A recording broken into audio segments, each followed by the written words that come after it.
sideline, and that one is broken up by Julian Love. Now the all-time leader in passes broken up for Notre Dame.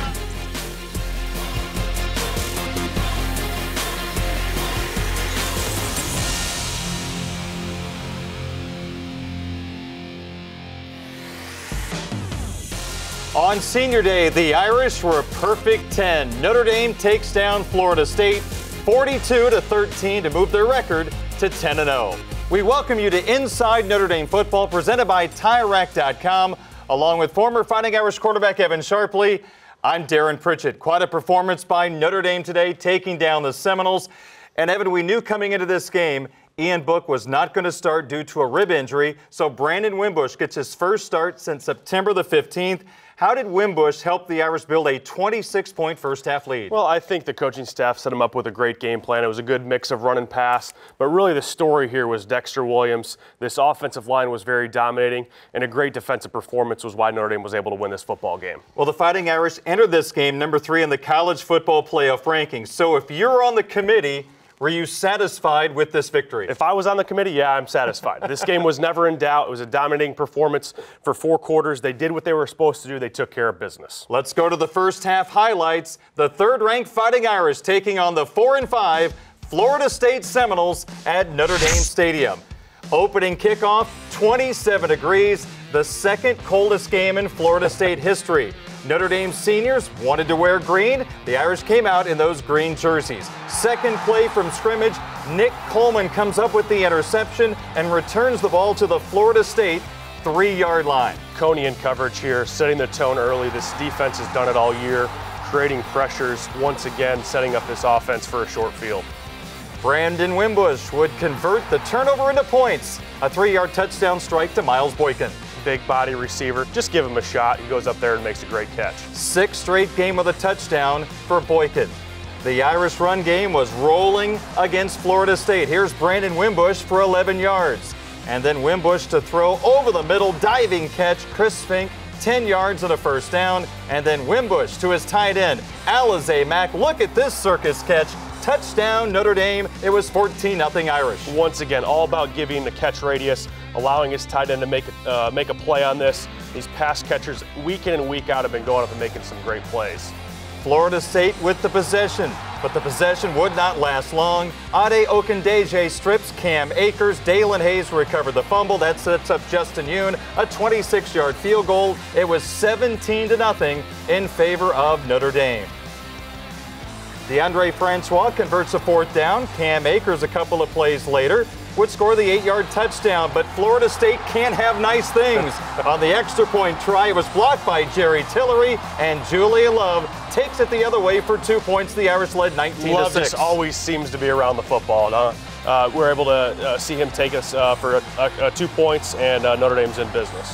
Brandon Wimbush ran 17 yards for a first down, and then up the middle goes Dexter Williams, 58 yards for a touchdown on his way to his 4th 100-yard rushing game of the year. Great job here by Tommy Kramer and Robert Hainsey, setting the tone at the line of scrimmage, physical and powerful. Extra point was blocked. The Irish led 25-6 over Florida State. Play action, Wimbush, then the pump fake and fires and finds Chris Fink 21 yards for a Notre Dame first down. Here's Wimbush again, throwing down the right sideline for Fink. That's completed for 17 yards. And then Wimbush back in the pocket, lobs it into the end zone. And how about that catch by Alize Mack? 15 yards. Notre Dame led 32-6. Once again, love this play action. When Brandon Wimbush is in rhythm, he's making great throws. Big body receiver. Throw it up and let that receiver go and make a play. The halftime score would be 32-6 Notre Dame. Brandon Wimbush in the first half, 10 of 19 for 111 yards. And as we look at the first half stats, the run game very good against a top 20 run defense. Well, Notre Dame wanted to go into this football game and try to dominate the line of scrimmage. We saw that in the first half, really on both sides of the football, offensively and defensively. It was good balance between the run and the pass. Weren't a lot of mistakes made.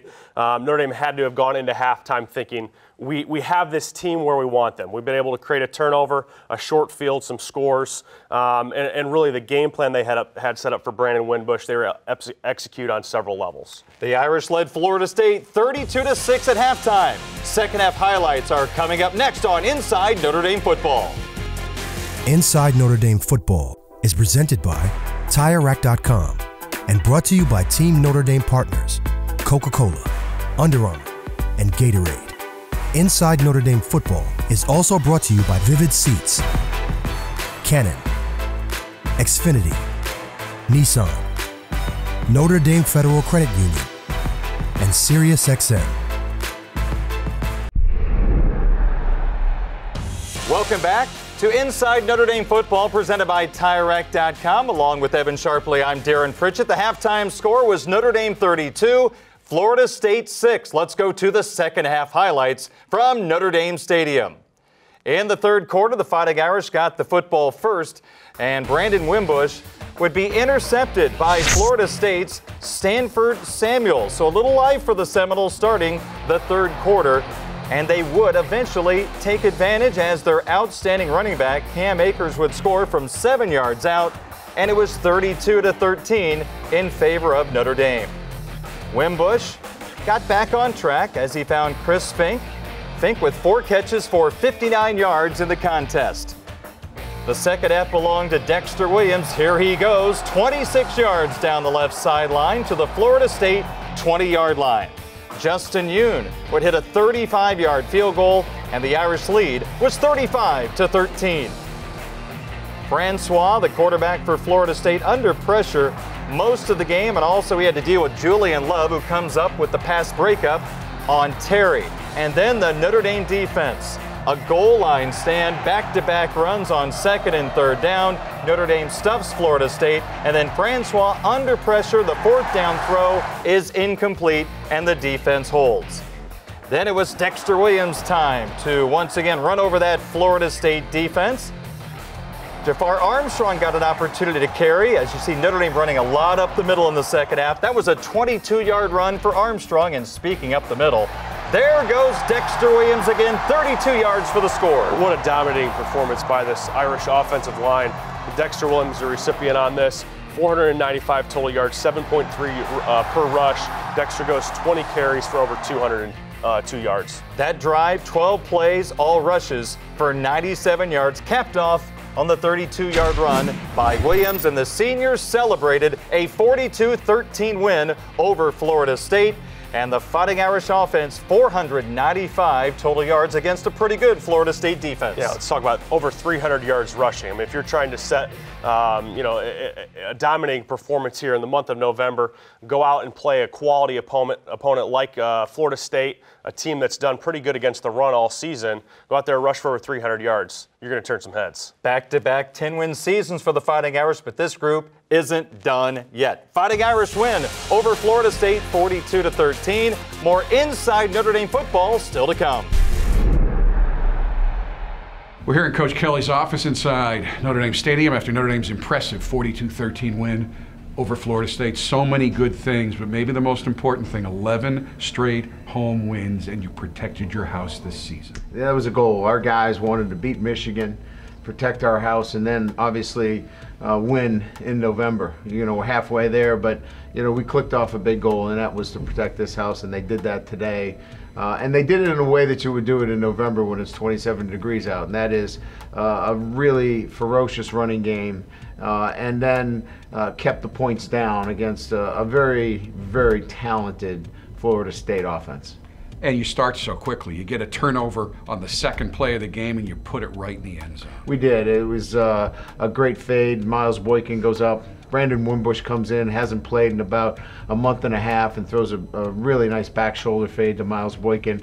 And we get on the board and get that fast start that is so important when you get a team coming up to play us on the road. And 3 touchdown passes, 1 to Boykin, 2 to Mack, and they were all great throws. They were perfect throws. They were well covered, and Mack gets the game ball with the 2 great catches, because with those 2 great catches, he kind of gets over the hump a little bit on, a guy with a big resume coming in here, expecting big things from him, and it was nice to see him come up with those primetime catches that you needed, and so he gets the game ball. Florida State can move the ball, and they move it through the air. You didn't let them do that, and your secondary came up big. Gilman, Love alone, 19 tackles between them. Yeah, I mean, they're extremely talented. You can say whatever you want.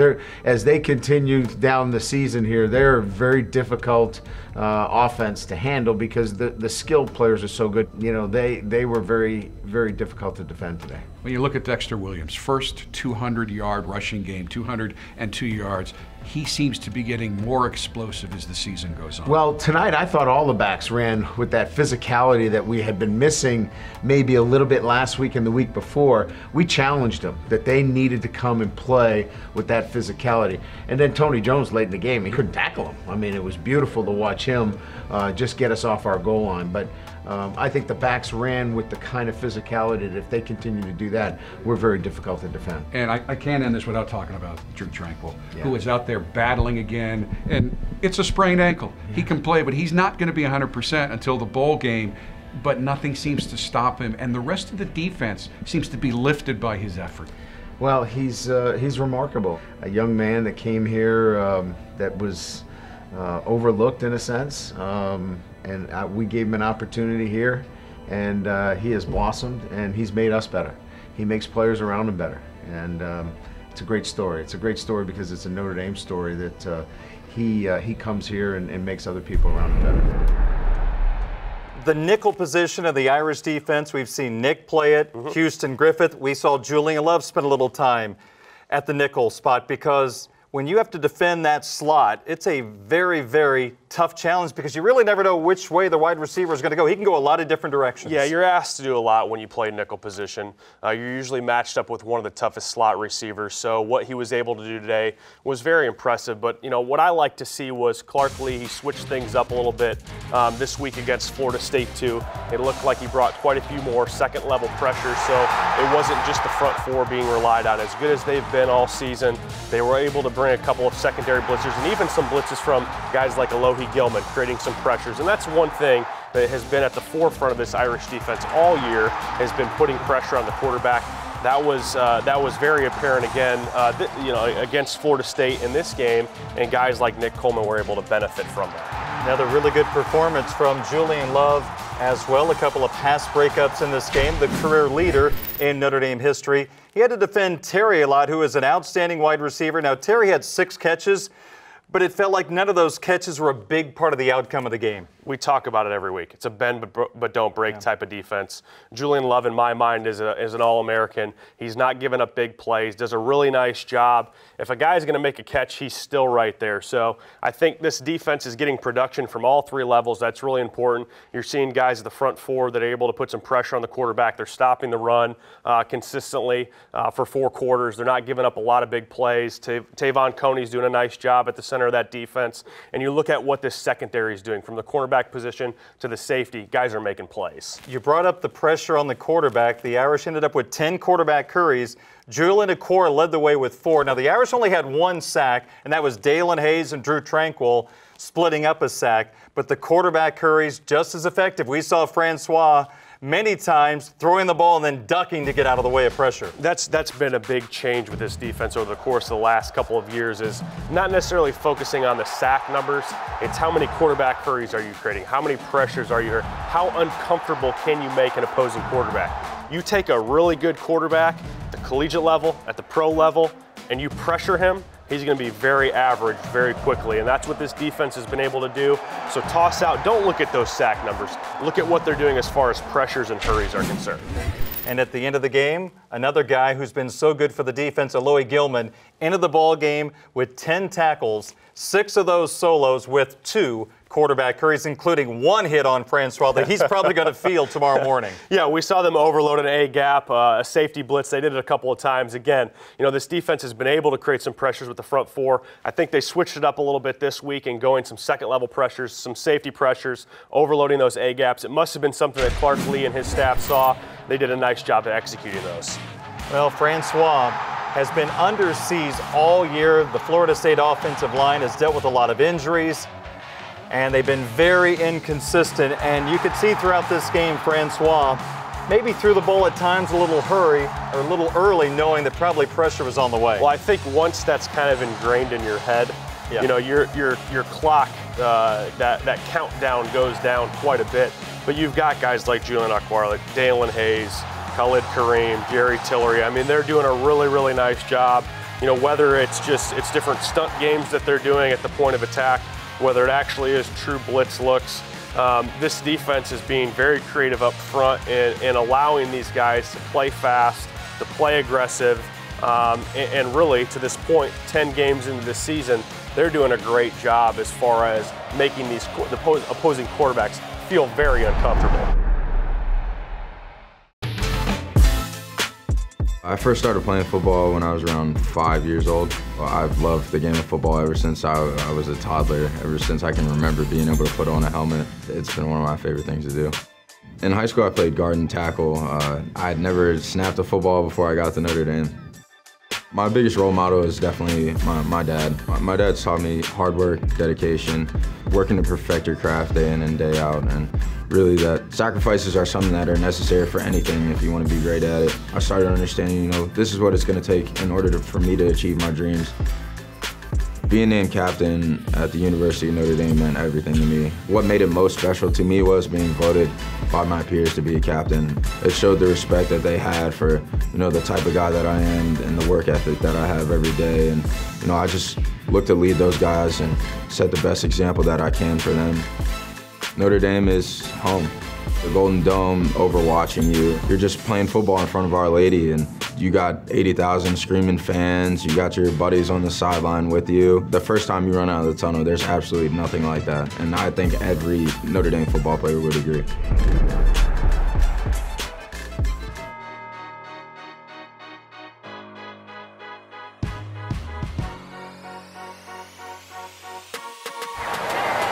First down, inside handoff. Williams up the middle. There goes Dexter Williams. Notre Dame touchdown. It's time for the TireRack.com question of the week. This week's question comes from Brandon Liss from South Bend. Coach Kelly, what has this year's senior class meant to you? I think what they've done is they've answered the question, why do I want to be at Notre Dame, more so than what can Notre Dame do for me. It's much more about what can I do for Notre Dame, and that is maintain the tradition of Notre Dame football. And it's the first class that I've had that has kind of looked at it that way, upgrading and holding to a standard. And so that's why this will be a special class. So the Fighting Irish are 10-0. They defeat the Florida State Seminoles 42-13. Game number 11 will be at Yankee Stadium against 8-2 Syracuse. For former Irish quarterback Evan Sharpley, I'm Darren Pritchett. Thanks for joining us on Inside Notre Dame Football, presented by TireRack.com.